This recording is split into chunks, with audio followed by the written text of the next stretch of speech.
സാധാരണയായി നമുക്കെല്ലാവർക്കും എക്കിൽ വരാറുണ്ട്. അല്പം വെള്ളം കുടിക്കുമ്പോഴോ അല്ലെങ്കിൽ കുറച്ച് സമയം കഴിഞ്ഞാലോ തനിയെ അത് മാറാറുമുണ്ട്. അതൊന്നും നമ്മൾ അത്ര കാര്യമാക്കാറില്ല. എന്നാൽ US-ലെ അയോവ സ്വദേശി ആന്റണി ചാൾസ് ഓസ്ബോണിന് പെട്ടെന്നൊരു ദിവസം ഒരു എക്കിൽ വന്നു. പിന്നീട് അത് മാറിയത് നീണ്ട 68 വർഷത്തിന് ശേഷമാണ്. വളരെ അപൂർവമായ ചാൾസ് ഓസ്ബോണിന്റെ ജീവിതകഥ എങ്ങനെയായിരുന്നുവെന്ന് നമുക്ക് നോക്കാം. 1922 അന്ന് ചാൾസ് ഓസ്ബോണിന്റെ പ്രായം 28 വയസ്സായിരുന്നു. അറവുശാലയിലേക്കുള്ള ഒരു പന്നിയുടെ തൂക്കം നോക്കുകയായിരുന്നു ചാൾസ്. 150 കിലോ ഭാരമുള്ള പന്നിയെ ഉയർത്തുന്നതിനിടെ കാൽ വഴുതി ചാൾസ് ഉരുണ്ടു വീണു. നിർഭാഗ്യവശാൽ അടുത്തുണ്ടായിരുന്ന ചെറിയൊരു കാലിലേക്ക് അദ്ദേഹത്തിന്റെ തലയിടിച്ചു. പറയത്തക്കവണ്ണം വലിയ രീതിയിലുള്ള ഇടിയൊന്നും ആയിരുന്നില്ല അത്. പക്ഷേ ആ വീഴ്ച ചാൾസിന്റെ തലച്ചോറിലെ ഒരു ചെറിയ ക്ഷതമേൽപ്പിച്ചു. എക്കിളുകൾ നിയന്ത്രിക്കുന്ന ഭാഗത്തിനായിരുന്നു ക്ഷതമേറ്റത്. അതിന്റെ പ്രത്യാഘാതമായി തുടരെ ചാൾസിന് എക്കിളുകൾ വരാൻ തുടങ്ങി. ആദ്യകാലത്തൊക്കെ 1 മിനിറ്റിൽ 30 മുതൽ 40 വരെ എക്കിളുകൾ ചാൾസിന് വരുമായിരുന്നു.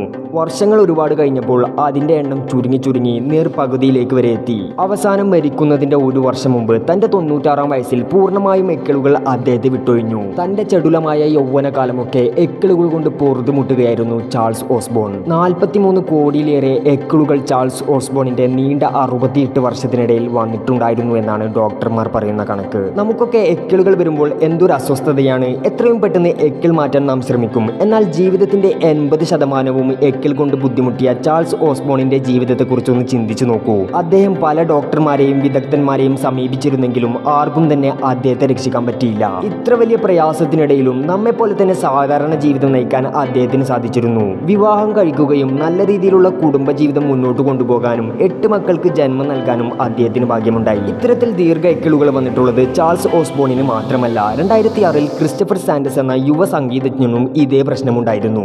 എന്നാൽ വിദഗ്ധ ചികിത്സയിലൂടെ തലച്ചോറിനുള്ളിലെ ഒരു ട്യൂമർ വളർന്നതാണ് ഈ എക്കിളിന് കാരണമെന്ന് ഡോക്ടർമാർ കണ്ടെത്തി. ശസ്ത്രക്രിയ ചെയ്ത് അത് നീക്കം ചെയ്തതോടുകൂടി അദ്ദേഹത്തിന്റെ എക്കിൾ പ്രശ്നം പരിഹരിക്കാൻ സാധിച്ചു. 3 വർഷം നീണ്ടു നിന്ന ഈ എക്കിൾ അദ്ദേഹത്തിന്റെ കരിയറിനെ വലിയ രീതിയിൽ ബാധിച്ചിരുന്നു.